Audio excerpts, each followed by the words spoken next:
우리 주님의 은혜와 평강이 우리 가운데 함께하기를 빕니다. 크리스토퍼 콜럼버스는 1492년 8월 3일에 항해를 시작하여 10월 12일에 아메리카 신대륙을 발견합니다. 이것은 사실입니다. 그런데 우리에게 지금 더 중요한 것은 누가 언제 그것을 발견했다는 사실보다는 왜 콜럼버스가 신대륙을 발견하였을까? 지금 우리에게는 그것이 더 중요합니다. 정확한 사실을 가지고 그 배경과 상황과 그리고 그 환경과 그 영향과 결과까지, 즉 그 뒤에 숨겨지는 다양한 운동력과 그리고 동기까지 분석하는 것입니다. 사실 성경도 마찬가지입니다. 성경은 우리에게 2000년, 3000년 이상의 시간적 계획이 있습니다. 그리고 그 이상으로도 우리와 엄청 멀리 떨어져 있습니다. 그래서 성경 말씀을 통해서 이 말씀을 재해석해냄으로써 원저자의 뜻을 이해하고 또 설교를 통해서 이 해석된 의미를 지금 우리 삶에 적용하는 것까지입니다. 그러면 우리가 비슷한 상황에 직면했을 때 어떻게 반응해야 좋을지 정확하게 알게 되리라는 것입니다. 즉 함정이나 그런 때는 반응을 피하게 되고 바른 반응을 보이게 되리라는 것입니다. 그래서 말씀을 들음으로써 멀마치에 서서 그저 감탄하고 우리로 보는 것을 만족하거나 그냥 듣기 좋네, 위로가 되네, 아니면 듣기가 불편하네, 여기를 넘어서서 우리가 본받을 점이 무엇인가, 나에게 유익한 점이 무엇인가, 지금 나에게 이 말씀을 하고 있는 의미가 무엇일까, 그리고 본문을 통해서 많은 것을 배우고 느끼고 그리고 은혜 받는 귀한 시간이 되기를 바랍니다. 요즘 대통령을 하겠다는 분들이 우후죽순처럼 나타나고 있습니다. 어떤 자질과 성품과 그리고 능력을 가지신 분이 그 자리에 앉으면 좋을까? 그 당사자의 기적과 정책 등 그 기준은 매우 다양한 접근이 있습니다. 당사자 본인의 자질과 그리고 능력, 그리고 그 부모가 누구며 배우자가 누구며 그리고 자식이 누구며 이런 배경이 되는 환경적 요인도 있고요. 그리고 유전적 요인도 있습니다. 누구는 어느 가문에서 어느 부모 밑에서 무엇을 물려받았으며 누구를 만나서 어떤 교육을 받았고 그리고 어떻게 훈련받았으며 무엇을 하였는가, 그리고 어떻게 그는 살았는가, 이런 환경적 요인뿐만 아니라 유전적 요인도 매우 중요하게 여깁니다. 신문에 보면은 아내가 어떻게 됐다, 자식이 어떻게 됐다, 이런 것 때문에 아마 대통령이 되고자 하는 사람이 낙마한 경우도 우리는 알고 있습니다. 그 국가의 역사나 한 개인의 인생 사이도 마찬가지입니다. 그러나 성경에서는 뭐라고 이야기할까? 세상에서 우리가 그렇게 다양하게 접근을 하는데 우리 성경에서는 뭐라고 이야기할까? 우리 구약에서는 주로 율법에 순종하면 어떤 결과를 초래하는지, 그리고 우리가 율법에 불순종하면 어떤 결과를 초래하는지를 말해줍니다. 그 법에 진술될 때 항상 우리가 순종하면 축복, 그리고 불순종에는 저주가 임한다는 분명한 사실을 우리에게 지적해주고 있습니다. 성경은 간단합니다. 성경은 하나님의 계획과 법이 실제 우리의 삶에서 그대로 적용된다는 것을 보여주기 위해서 성경이 쓰여져 있는 것입니다. 우리는 성경에서 겉으로 갱근한 부모에서 어떻게 겉으로 방탕한 아들이 나올 수 있는가, 그리고 변변하지 못한 부모에게서 어떻게 겉으로 참으로 갱근한 자녀가 나올 수가 있는가, 우리는 참으로 의아하게 생각을 합니다. 그리고 인간의 타락은 어느 것보다도 가장 아름답고 훌륭한 이 에덴 동산에서 발생했다는 사실입니다. 좋은 환경에서 훌륭한 교육을 받으며 자란 아이들도 얼마든지 잘못된 길로 나아갈 수가 있고, 나쁜 환경에서 자란 아이들도 얼마나 믿음이 좋은 신실한 종으로, 그리고 이 세상에서 훌륭한 사람으로 우리가 살아가는 경우를 우리는 너무나 자주 봅니다. 아브라함도 우상의 가정에서 태어났습니다. 그리고 가인과 아벨도 한 부모 밑에서 자랐습니다. 그런데 한 사람은 살인자요, 한 사람은 진정으로 예대한 경건한 자였습니다. 성경에는 오직 한 가지 요인만으로 결정합니다. 다양한 현상에 대해 그 이해는 오직 한 가지입니다. 그 문제 해결의 열쇠는 한 가지입니다. 그게 바로 무엇일까? 죄입니다. 죄. 제가 어릴 적에, 지금도 마찬가지지만 저희 시골 집 뒤에 가면 큰 대밭이 있습니다. 근데 어른들이 가끔 이런 이야기를 해요. 왕대밭에 왕대난다. 모르겠습니다. 그런 일로 인해가지고 제가 저희 부모님하고도 이렇게 싸움을 하고 동네 어른들하고도 싸움을 한 경우가 있습니다. 저는 그것이 내가 태어나기도 전에 내 삶이 정해져 있다는 기분이 들어가지고 오착 저를 갖다가 마음을 불편하게 하고 피가 거꾸로 솟는 그런 어려움이 있었습니다. 그래서 저는 이렇게 1198년에 고려무신 직근기 최충원의 노비 만정이가 이런 이야기를 합니다. 왕후 장상에 씨가 따로 없다. 이렇게 외칩니다. 저는 이 말이 들을 때마다 참으로 가슴이 뜨거워집니다. 이 가히 횡령적이다. 횡령적이다. 전에 내려오던 어떤 습관과 관습과 그리고 이런 어떤 풍습을 뒤엎는 완전히 바꾸는 가히 횡령적인 말입니다. 주님 앞에서는 누구나 홀로 서는 것입니다. 하나님 앞에는 개별적으로 구원을 받습니다. 기존의 가문, 혈통, 재산과는 상관없습니다. 오직 주님 앞에 바로 서느냐 그렇지 않느냐에 따라서 결정합니다. 딱 한 가지만 봅니다. 얼굴 봅니까 안 봅니까? 재산 많고 적음을 봅니까 안 봅니까? 우리가 구원받는데 부모가 누구냐 따집니까 안 따집니까? 너의 자식이 누구냐 따집니까 안 따집니까? 배우자가 있나 없나 배우자가 누구냐를 따집니까 안 따집니까? 따지질 않습니다. 하나님 앞에 바로 서는 그 사람이 하나님 앞에 쓰임 받는다는 말입니다. 그리고 그 사람이 하나님 나라의 축복의 통로가 되는 것입니다. 성경이 제시하는 기준은 하나입니다. 이른바 죄라고 하는 이 열쇠를 한번 들여다보십시오. 그러면 모든 문은 열리게 되고 그리고 기억혀 있던 실타래가 갑자기 확 풀어지는 것 같은 느낌을 받을 것입니다. 성경에 따르면 인생은 절대 우리가 생각하는 것처럼 복잡하지 않습니다. 성경은 간단합니다. 제가 모든 문제의 발생의 원인이기 때문입니다. 제 결과로 인해서 그렇게 복잡해진 것이지 인생은 복잡한 거 아닙니다. 하나님과 성경은 절대로 인간을 차별하지 않습니다. 그럼 오늘 이 본문 아도니아의 아들 이 다윗의 아들 아도니아에 관한 내용입니다. 그래서 복잡하지 않습니다.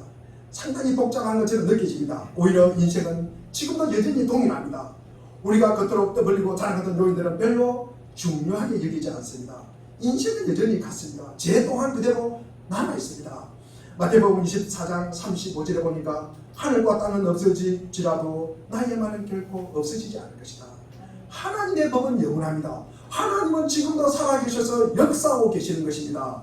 순종과 불순종, 인간이 택할 수 있는 유일한 두 가지 가능성을 남겨놓고 있습니다. 순종과 불순종의 결과에 따라오게 되는 이 축복과 저주 역시 폐지되지 않고 그대로 있습니다. 오늘 아도니아의 이야기가 바로 그것이 이 시대를 살아가는 수많은 사람들의 삶을 설명해주고 있습니다. 오늘을 살아가고 있는 많은 사람들이 삶이 겉으로는 아주 우아하게 보입니다. 그리고 요상하게도 보입니다. 그리고 우리는 잘 이해할 수가 없습니다. 그리고 이해하기도 어렵습니다. 그래서 설명할 수도 없습니다. 그러나 성경이 말하는 죄에 대해 가르치고 있는 바를 우리가 비추어 보면은 그 전체가 아주 분명합니다.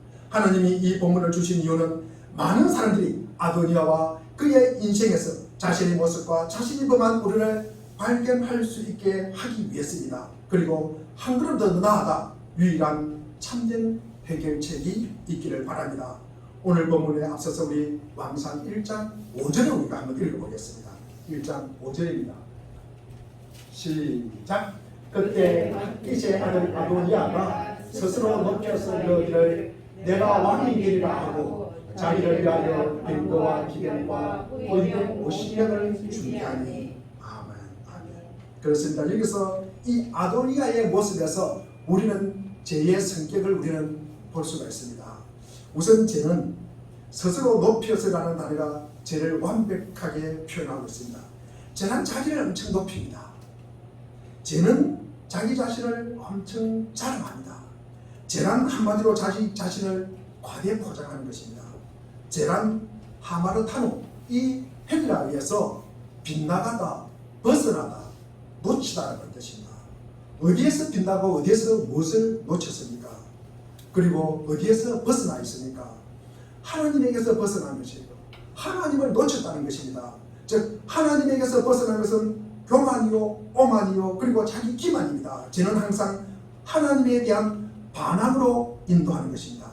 아도니아에게서 그것이 분명하게 나타나 있습니다. 아도니아는 왕이 될 수 있고 그는 스스로 자기가 왕이 될 자격과 권리가 있다고 생각합니다.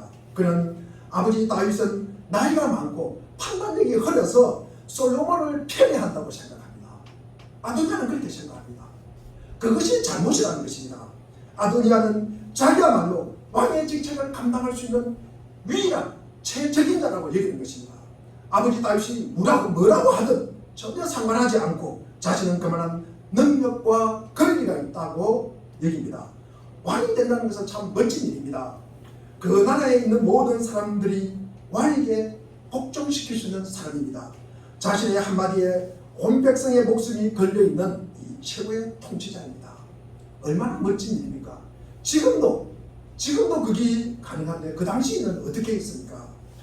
우리가 왕상 1장 5절에 또 이야기합니다. 아도니아는 자기를 위하여 백거와 기백과 호위병 50명을 준비했다. 여기서 죄의 본질을 나타냅니다. 자기 중심이에요. 그가 스스로 높여 이르기를 내가 왕이 되리라. 스스로 왕이 되리라.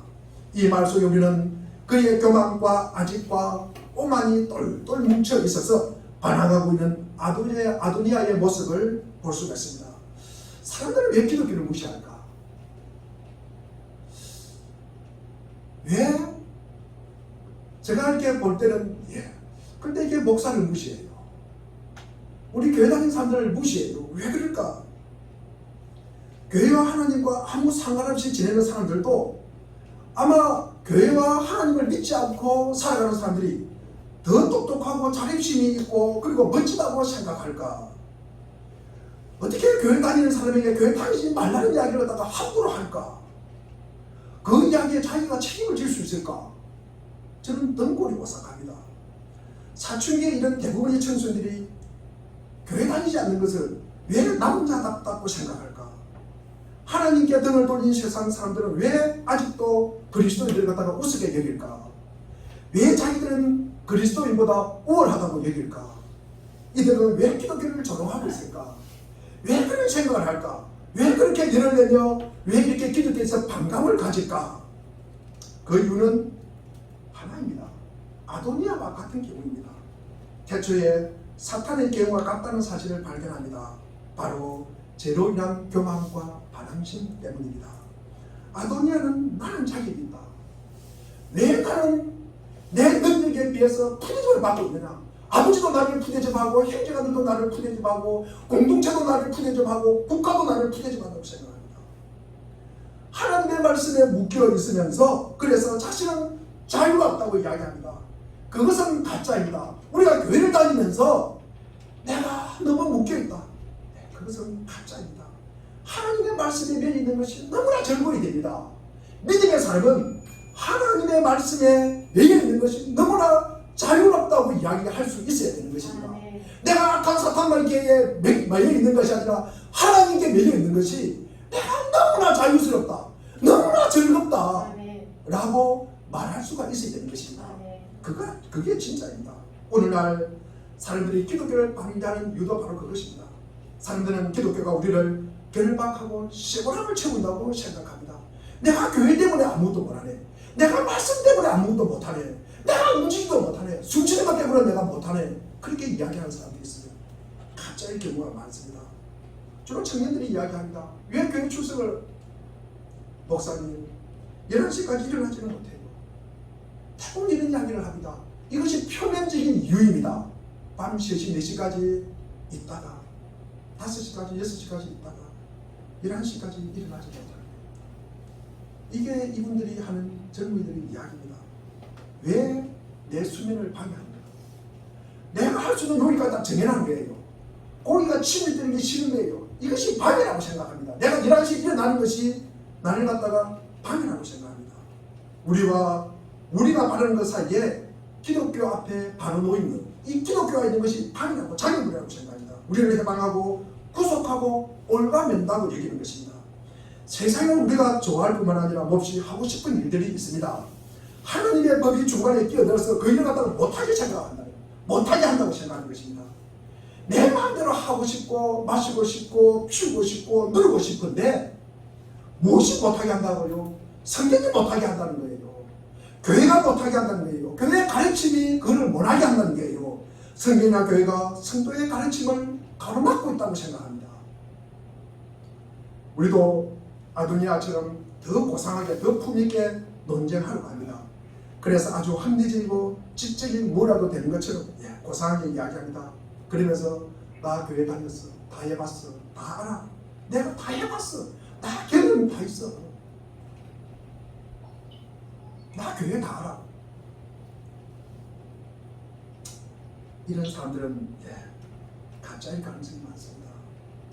어떻게 하나님을 제대로 만난 사람이 하나님께 나아가는 것을 반이라고 생각합니까? 어떻게 그걸 해방이라고 생각합니까? 아도니아는 속으로 자신을 이렇게 설득합니다. 나는 정말 이 나라의 유익을 위해서, 그리고 내가 이 나라를 다스릴 만한 책임자이기 때문에 스스로 높여 왕이 되려고 한 것뿐이다. 대부분의 반역자들이 이런 식으로 내 아니면 안 된다는 식으로 자신을 설득합니다. 그래서 기독교를 믿는데 따르는 어려움은 순전히 지적인 영역이고, 기독교를 거부하는 사람들이야말로 진짜 진리를 보존하는 것이라고 상상합니다. 우리 한번 정직해 보시기를 바랍니다. 아도니아의 진짜 동기가 무엇입니까? 아도니아가 왕이 되겠다고는 진짜 동기가 무엇입니까? 우리가 교회 다니기를 거부하는 진짜 동기가 무엇입니까? 그 진짜 동기는 바로 우리 식대로 하겠다는 것입니다. 우리 방식대로 하겠다는 것입니다. 내 방식대로 살겠다는 것입니다. 내 마음대로 살고 싶다는 말씀입니다. 우리 인생을 우리 식으로, 그리고 우리 생각에 가장 훌륭하고 적합한 방식대로 살겠다는 권리이며 주장입니다. 바로 그것 때문에 기독교와 하나님의 이름을 증오합니다. 기독교와 하나님이 우리가 살아가는 모든 이론이나 개념 사이에 가로 놓여 있다고 하고 있기 때문입니다. 우리가 다닐 만한 교회가 없다. 다닐 만한 교회가 없다. 내 생각과 내 방식과 그리고 여기에 맞는 교회가 없다는 말씀입니다. 특히 기독교는 불쾌하고 기분 나쁜 말이 있어요. 너는 왜 하지 말라고 하는가? 우리가 왜 이런 식으로 갇혀서 꼼짝달싹 못하게 해야 하느냐? 우리가 왜 이런 캐캐묵은 조항들에 내가 묶여져 있어야 되나? 지금이 어느 세상인데 이 좋은 세상에 돈만 있으면 마음껏 쾌락을 누리고 자기 마음대로 살고 싶고 자기 방식대로 살고 싶은데, 하나님이 계신다 해서 그가 무슨 권리로 우리 인생을 이런 식으로 간섭하느냐? 우리가 가장 탐내는 욕망 사이에 서서 모든 것을 뒤죽박죽으로 만들고 있다는 것입니다. 즉 우리 인생은 우리 식대로 살고 싶다는 것입니다. 우리 인생은 우리 방식대로 살 테니 하나님은 하나님의 마음대로 생각하고 내버려 두라는 것입니다.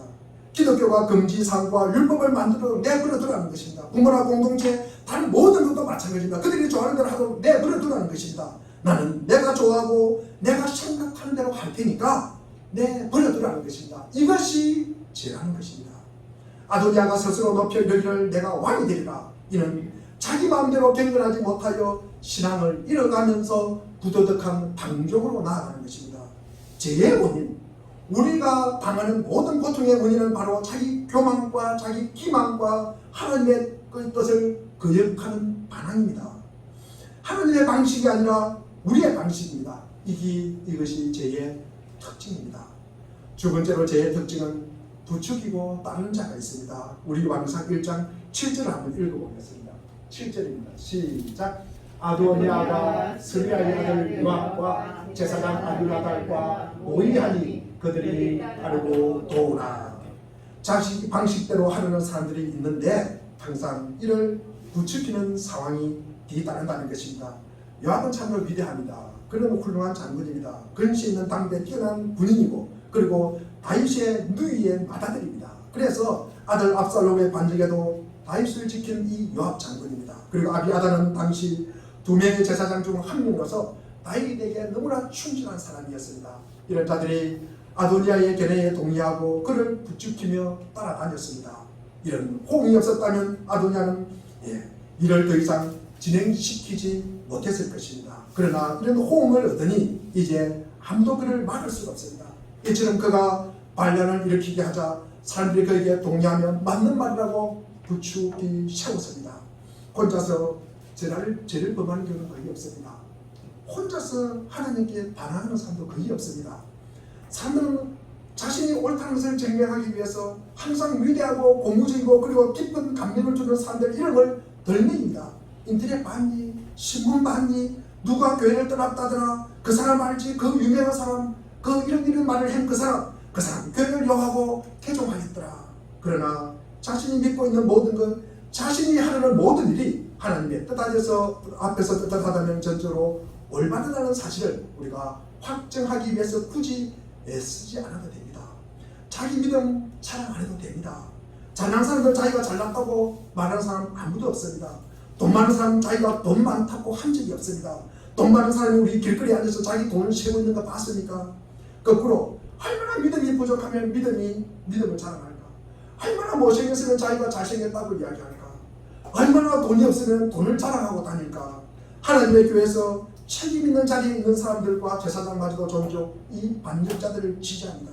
여러분들도 하나님께 등을 돌리고 마음껏 살겠다고 결심을 하나 해보십시오. 그러면 이 세상 사람들이 여러분을 도와줄 것입니다.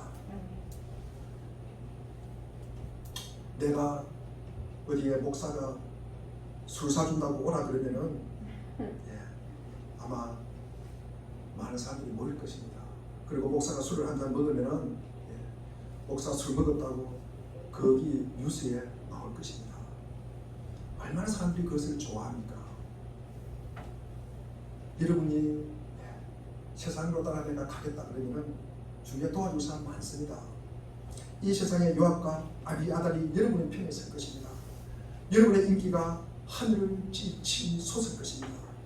양심과 하나님 말씀보다 사람의 견해에 따라 인도받고 싶다면 그 결과는 조금도 의심할 필요가 없습니다. 이 세상은 모든 사람을 잘못된 길로 가라고 부추기고 있습니다.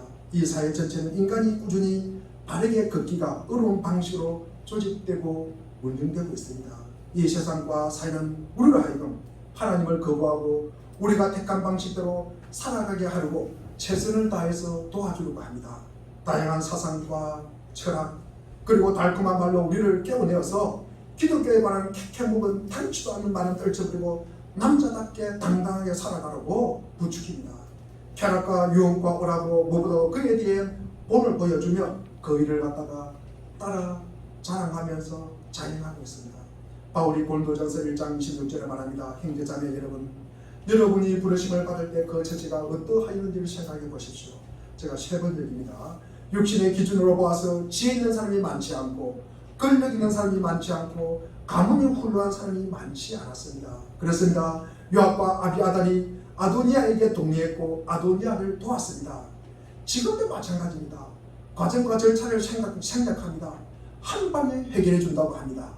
이것이 뭡니까? 이단이에요. 속성 과정의 비결을 안다고 합니다. 그리고 그런데 넘어가지 마십시오. 부추기는데 썩지 마십시오. 세 번째로는 제에도 잔치가 있습니다. 우리 왕상 1장 9절을 한번 읽어보겠습니다. 9절입니다. 시작. 아도니아가 에르노게 동방 소일의 빨리 곁에서 양과 소와 살찐 송아지를 잡고 왕자고 자기의 모든 동생과 왕의 신하된 유다 모든 사람을 다 칭하였다. 이게 무슨 뜻입니까? 바로 하나님을 대적하는 죄, 전능자를 대적하는 반역죄가 한동안 굉장히 성공한 것처럼 보일 수 있다는 것입니다. 우리가 오늘 6절도 보면은 그런데도 그의 아버지 다윗은 아도니아를 꾸짖지 않았고 어찌하여 그런 일을 하느냐고 한 번도 묻지도 않았습니다. 그는 압살롬 다음으로 태어난 아들로서 용모가 뛰어났다. 사람들의 지지를 받아 수월하게 일이 추진되고 있습니다. 어디에 충천하여 아도니아가 이제는 큰 잔치를 열었습니다. 이렇게 일이 척척 잘 진행되는데 망설인다는 것은 어리석은 짓이라고 생각합니다. 죄를 범하는 바로 그 순간 즉시 벌을 받으라고 생각하는 것은 잘못입니다. 그게 구약 사람들이 이해할 수 없었던 문제였습니다. 그들이 보기에 하나님의 백성은 어려운 역경에 처했는데 어떻게 경건하지 못한 사람들이 얼굴에 기름기가 흐르며 희희낙낙하고 성공하고 번영하는 걸까? 도저히 이 사실을 이해할 수 없었습니다. 그것이 항상 구약시대 때의 의문이었습니다. 그러나 사실 그들은 그것을 문제 삼을 필요가 없습니다. 재난은 언제나 굉장히 성공하는 것을 보입니다. 그래서 지금까지 많은 사람들이 아도니아처럼 행해왔습니다. 처음에는 하나님께 등을 돌립니다. 신앙에서 멀어지는 것이 두려웠습니다. 그 결과가 두려웠습니다. 그래서 제 생각을 이리저리 머리를 굴립니다. 그런데 그것이 좋습니다. 그래서 자기 편을 찾습니다. 혹시 내가 이런 이야기를 하면 나를 갖다가 동조해 줄 사람들 전화를 해서 찾습니다. 갖고 싶습니다. 하고 싶습니다. 누르고 싶습니다. 그렇게 했다가 잘못되면 어떻게 하나 생각 때문에 잠시 망설입니다. 그러나 결정적인 날이 오고 마침내 그 일을 해버립니다. 대부분이 그렇게 살아가는 것입니다. 그런데 기적 중에 기적이라고 할까요? 무슨 재앙을 받아 종말이라도 맞을 줄 알았는데, 이처럼 화창한 날에 번개라도 맞을 줄 알았는데 불리한 일이 하나도 일어나지 않습니다. 개미 새끼 한 마리 움직이지 않습니다. 오히려 신기할 정도로 모든 일이 척척 진행되는 것처럼 보입니다. 세상에 태어나서 이렇게 행복한 일이 있는가? 하고 싶은 대로 다 했는 대로 이 세상에서 대성공을 거두고 번영하게 된다니. 그래서 연애를 준비하고 친구를 초청합니다. 하나님에 대한 두려움, 행복에 대한 두려움, 천벌에 대한 두려움 때문에 이처럼 순위를 이렇게 오랫동안 망설였다는 건 정말로 어리석고 유치하고 미신되고 개편먹은 생각이라고 여겨집니다. 이 자유로운 생활이 그저 놀라울 뿐입니다.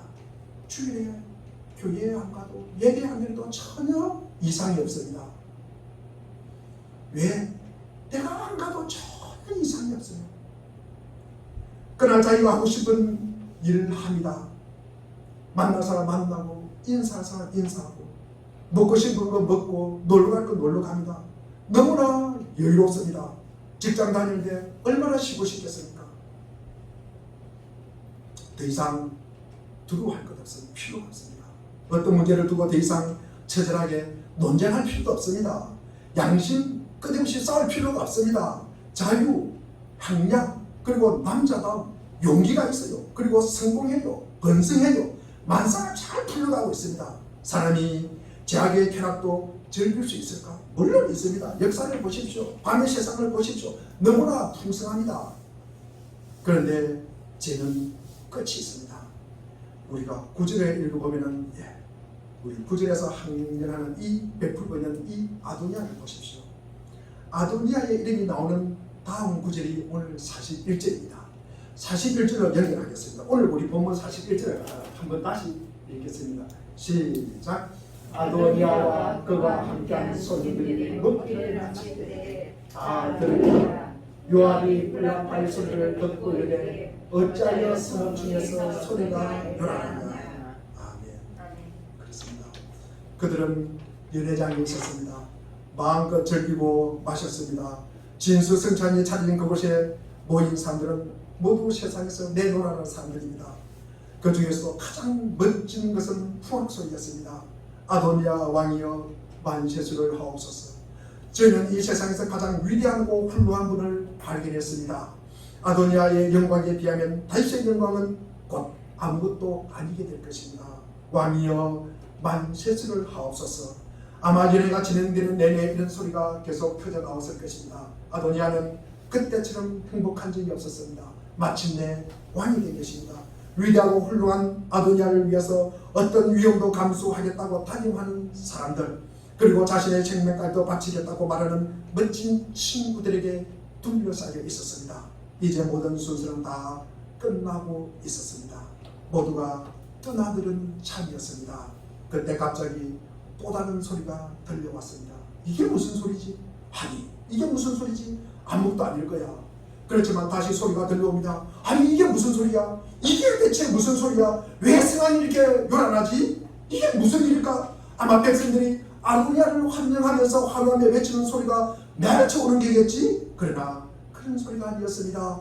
소리는 연회장 쪽으로 향해서 점점 가까이 오고 있었습니다. 대체 무슨 소리였을까? 사람들이 얼굴이 샤프하게 질렸습니다. 대개 실색하며 두려움에 떨고 있는 모습을 한번 보십시오. 바로 그때 백성들이 돌아오면서 45절에 솔로몬이 왕으로 기름 부었다는 소식을 듣게 됩니다. 우리 45절 한번 읽어보겠습니다. 시작. 제사장 사독과 선지자 나단이 기온에서 기름을 부어 왕으로 삼고 무리가 그곳에서 올라오며 절구함으로 소문이 진동하였나니 당신들에게 들린 소리가 이것이라. 아멘. 그들이 먹기를 마칠 때, 잔치가 끝났을 때, 죄는 어디서나 늘 이렇습니다. 제약의 낙은 얼마든지 누릴 수가 있습니다. 그러나 잠시 잠깐일 뿐입니다. 기간을 다르겠지만 잠시 잠깐입니다. 제약의 낙에는 항상 끝이 있습니다. 때로는 그 낙이 아주 빨리 끝나고 즉시 어느 정도 비극을 맛볼 수도 있지만 때로는 계속되어 끝이 없는 것처럼 보일 때도 있습니다. 그 사람이 계속 거부하고 하나님을 대적하고 교회에 반항하고 하나님의 모든 율법을 어기는데도 아무 일이 일어나지 않는 것처럼 보일 때도 있습니다. 그래서 자기 자신에게 내 영혼아 모든 것이 잘 되어간다, 안심하라, 먹고 마시며 즐거워하자고 말합니다. 자기에게 그렇게 설득을 합니다. 그런데 어김없이 경건하지 못하고 제약된 삶의 종말을 불안하게 만드는 함성 소리가 갑자기 들려옵니다. 누가복음 12장 20절에 보면 어리석은 사람아 오늘 밤에 내 영혼을 내게서 도로 찾으면 그러면 너가 장만한 것들이 누구의 것이 되겠느냐. 제약의 날은 계속 이어질 수도 있습니다. 그래서 만사가 잘 되어가고 안전하다고 생각할 수도 있습니다. 그러나 반드시 끝이 있습니다. 아도니아의 인해가 끝나듯이 제약의 길은 반드시 끝이 있습니다. 그리고 그 마지막 말은 항상 하나님의 말씀이 될 것입니다. 아도니아와 친구들이 연애를 즐기는 동안 솔로몬과 다윗은 준비하고 있었습니다. 우리가 제약된 삶을 즐기고 있는 동안에 시간은 흘러갑니다. 그 끝이 점점 가까워 오고 있는 것입니다. 그러나 하나님의 율법은 변함없이 그대로 남아있습니다. 그 순간에 모든 것이 잘 되어갈지도 모릅니다. 성공과 행복에 둘러싸여 있을지도 모릅니다. 모든 것이 완전하여 일찍이 그렇게 행복한 적이 없다고 생각할 수도 있을 것입니다. 그러나 마음속 깊은 곳에 열악한 아픔과 고통은 무엇을 의미할까? 그것은 아무것도 아닙니까? 그저 떨쳐버리면 되는 일입니까? 그저 모른 척하면 되는 것입니까? 그런데 그 고통과 아픔이 점점 커지지 않습니까? 그게 무엇일까? 그냥 계속 진행시키면 됩니까? 앞으로 나가면 됩니까? 그런 건 잊어버릴까요? 그런데 그 소리가 점점 크게 들립니다. 길을 막고 있으면 안 들립니까? 눈을 감고 있으면 안 보입니까? 피하고 숨는다고 올 것이 안 옵니까? 올 것은 반드시 오게 되어 있습니다. 안 듣고 싶고 피하고 싶고 숨고 싶고도 어김없이 선명하게 더 가까이 들리게 될 것입니다. 조금만 끝이 옵니다. 그 함성을 허락하신 분이 누구이겠습니까? 하나님이십니다. 너무 늦기 전에 그 소리를 들으라고 하나님이 보내신 것입니다. 지금도 여러분은 그 소리가 들리지 않는다고 말하겠습니까? 그러면 여러분이 하고 싶은 대로 하십시오. 그래도 하나님은 절대로 피할 수가 없습니다. 어디든 가고 싶은 대로 가십시오. 그래도 하나님의 임재에서는 절대로 도망칠 수가 없습니다. 밖에서 외치는 자의 저 소리가 들리지 않습니까? 물론 우리 귀에는 그 소리가 들립니다. 그렇기 때문에 지금 우리가 이곳에 있는 것입니다. 하나님의 힘들이 점점 가까워오고 있습니다. 우리는 뭔가 암시하는 이상하고 요란한 소리를 들었습니다. 뭔가 심상치 않다는 사실을 감지합니다. 저 소리를 들어보십시오. 점점 커지지 않습니까? 점점 가까이 오고 있지 않습니까? 더군다나 그것을 막기는 우리는 너무나 무력합니다. 여러분 혹시 불행하지 않으십니까? 여러분의 인생에 짐을 던지기 시작하지 않습니까? 뭔가 좀 석연치 않다고 생각되십니까? 저 요란한 소리를 잘 들어보십시오. 저 소리는 하나님이 가까이 오시면서 우리를 심판으로 부르는 소리입니다. 마지막 심판날 울리게 될 나팔 소리를 처음으로 암시해주는 소리입니다. 나팔 소리가 울려 퍼지고 죽은 자들이 심판을 받기 위해 일어나고 우리도 그 가운데 서게 될 무서운 날을 알려주는 첫 번째 암시입니다. 제약의 날이라 그것은 잠시뿐입니다. 아도니아와 그에 초청하여 받은 모든 사람들이 먹기를 마칠 때 이 소리를 들었습니다.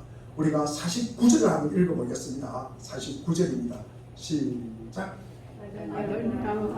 손님들이 다 놀라 일어나 각기 갈 길로 가지라. 아멘. 그들의 대견 실식하여 어쩔 줄 몰라는 장면을 우리는 생생하게 기억할 것입니다. 그 말을 듣고 아도니아의 초청을 받아서 와 있던 사람들이 황급히 일어나서 모두 어디로 갔다고요? 모두 어디로 갔습니까? 각각 제 길로 갑니다. 각자 제 길로 가버립니다. 이 구절을 강조하는 것은 이 구절에 담긴 진리와 그것이 항상 제약된 생활의 실상이라는 사실을 기억하셔야 합니다.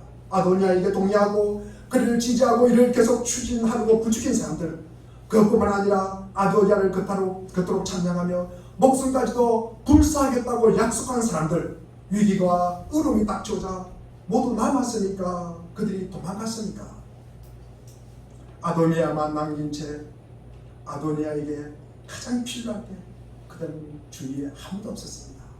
아무 말도 없었습니다. 아무 쓸모가 없다는 말입니다. 몸이 건강할 때는 인생에 관한 절대 진리를 부인하는 이 포스트 모더니즘 시대에 개념이나 이론이 멋져 보일 수 있습니다.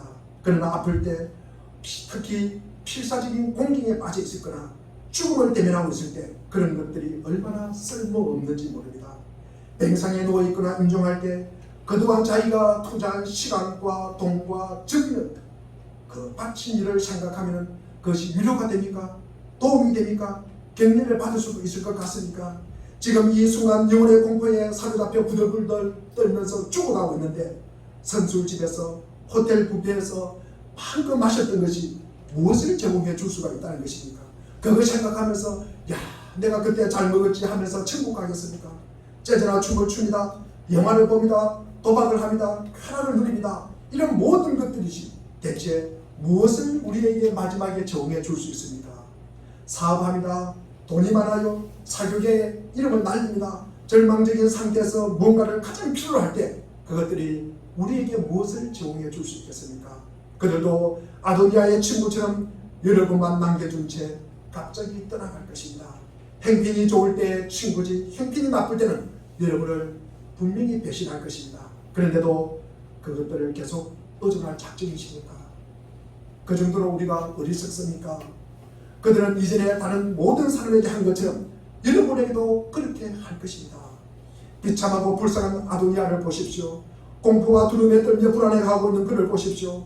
제대로 도망가 제단불을 잡는 그를 보십시오. 살려달라고 아우성입니다. 제단불을 잡는다고 모두 사는 것이 아닙니다. 얼마나 볼품이 없습니까? 살고 싶으면 마지막 바람입니다. 저는 거짓말에서 출발했기 때문에 어쩔 수 없이 우리가 지금까지 살펴본 길을 따라 역사하게 되었습니다. 그렇다가 결국 공포와 불안, 처절함과 절망에 쌓여 끝나게 되어 있습니다. 그 자체 그 본질 속에 뭔가 잘못된 것이 들어있으면 반드시 그것은 말썽을 불러일으키게 되어 있습니다. 야고보는 이렇게 표현합니다. 1장 15절에 야고보서 욕심이 잉태한 자 죄를 낳고 죄가 장성한 자 죽음 사망을 낳을 것이다. 그러면 어떻게 해야 할까? 무슨 소망이 있을까? 이런 질문까지도 이 기록 뒤에 숨겨져 있는 하나님의 계획입니다. 우리가 51절부터 우리가 53절까지를 우리가 한번 읽어보겠습니다. 51절부터 53절까지입니다. 시작. 어떤 사람이 솔로몬에게 말하였는데 아도니아가 지금 제단의 뿔을 잡고 말하기를 솔로몬이 왕에게 할아버지까지 점을 죽이지 않겠다고 내게 사기로 하나이다. 솔로몬이 이르되 그 밤낮에 사람 밑에 그의 머리를 하나도 땅에 떨어지지 아니하느니와 그에게 악한 것이 보이면 죽이라 하고 사람을 보내어 그를 제단에서 이끌어내니 그가 와서 솔로몬에게 말하되 솔로몬이 이르기를 내 집으로 가라 하였더라. 아멘. 아도니아의 반역과 그가 일으킨 모든 말씀에도 솔로몬은 그가 잘못을 인정하고 앞으로 충성하겠다고 약속하면 언제든 용서할 준비가 되어 있습니다. 아도니아가 죽고 사는 것은 죄입니다. 죄가 기준입니다. 솔로몬은 아도니아에게 사람을 보내 이 말을 전합니다. 그리고 아도니아는 솔로몬 앞에 와서 절하고 충성을 다짐하고 만사가 잘 해결되어 용서받고 집으로 돌아갔다는 내용입니다. 이 장면은 하나님이 죄인에게 베푸시는 모든 것을 희미하게 남아 보여주는 그림자라고 할 수 있습니다. 우리가 지금까지 어떤 존재였던 무슨 짓을 했던 우리가 얼마나 반항하고 순종했던 얼마나 오만하고 교만하며 정욕에 가득 차 있던 간에 우리가 진심으로 죄를 회개하고 하나님을 만족시켜 드리기만 한다면 우리는 언제든지 우리를 용서해 주시고 모든 잘못을 기억하지 않으실 것입니다. 하나님은 경건하지 못한 자들이 그대로 죽는 것을 절대로 기뻐하지 않습니다. 그러니까 경건한 사람은 어떻게 했습니까? 솔로몬은 신하를 보내 아도니아를 불러오게 합니다. 무한히 겸손하신 하나님의 사랑도 우리를 부르러 독생자를 보내셨습니다. 하나님은 독생자로 하여금 갈보리 십자가에 매달려 잔인한 죽음과 수치를 당하게 하셨습니다. 우리는 영원히 용서받을 수 있습니다. 모든 죄가 완전히 없어질 것입니다. 아도니아처럼 내 신분을 되찾을 수 있을 것입니다. 하나님의 양자로 성격될 수가 있을 것입니다. 하나님 우리를 영원한 후사로 만들어 주실 것입니다. 그것이 하나님께서 복음을 통해 우리에게 베푸시는 것입니다. 그러나 아도니아에게 말한 솔로몬의 다짐 역시 아직도 우리에게 유효합니다. 우리는 스스로 선한 사람입니다. 즉 회개에 합당한 사람임을 보여주어야 합니다. 여러분에게도 기회가 있습니다. 여러분은 하나님과 예수 그리스도의 존재 내에 있습니다. 여러분은 정말 자신의 잘못을 인정하고 있습니까? 그렇다면 아도니아가 솔로몬에게 엎드리듯이 하나님께도 엎드리십시오. 하나님을 인정하고 공개적으로 인정하십시오. 해당에 합당한 사람이 되십시오. 여러분의 죄와 이 세상의 길을 잊어버리십시오. 그것에서 돌아서십시오. 하나님께 돌아서서 그분을 인정하고 믿는다고 고백하십시오. 예수 그리스도 안에 있는 하나님의 긍휼에 여러분 자신을 내어 던지십시오. 하나님은 여러분을 받을 준비가 되어 있을 뿐만 아니라 기다리고 계십니다. 하나님이 여러분에게 끝없는 기쁨과 다함없는 사랑을 주실 것입니다. 여러분에게 어떤 일이 일어나든 히브리서 13장 5절에 보니까 하나님은 결코 여러분을 버리지 아니하고 여러분을 떠나지 아니할 것이라고 하였습니다. 하나님의 사랑은 지금부터 영원까지 나를 축복하네. 하나님의 사랑이 지금부터 영원까지 나를 구원하네. 아무 도움도 없을 때 그 사랑이 나를 붙들어주네. 거친 파도가 몰아칠 때마다 그 사랑이 나를 안전하게 지켜주네. 하나님이 이것을 우리에게 베푸시고 계십니다. 우리는 다만 우리의 죄와 반항을 인정하고 그분 앞에 엎드리기만 하면 되는 것입니다. 지난주에 제가 어디에 말씀을 전했습니까? 사무엘하 12장 13절 다윗은 내가 주님 앞에서 범죄하였습니다 라고 고백을 하였습니다. 그러니 주님께서 그를 용서해 주시고 죽지 않고 살려주셨습니다. 오늘 본문에서도 우리가 그렇게 할 때 하나님은 절대 솔로몬이 말한 것처럼 53절에 너 집으로 가라고 말씀하지 않으실 것입니다. 살려주셨지만도 너희 집으로 가라고 하지 않고 그 대신 내게로 오라고 하실 것입니다. 마태복음 25장 34절에 보니까 내 아버지께서 복받을 자들아 나와서 창세로부터 너희를 위하여 예비된 나라를 상속받으라고 말씀하실 것입니다. 내 집으로 오라. 내 집으로 오라고. 그리하면 예비된 상속을 받을 것이라고. 이런 은혜와 복이 우리 모두에게 가득 차 있기를 간절히 바랍니다. 기도하겠습니다.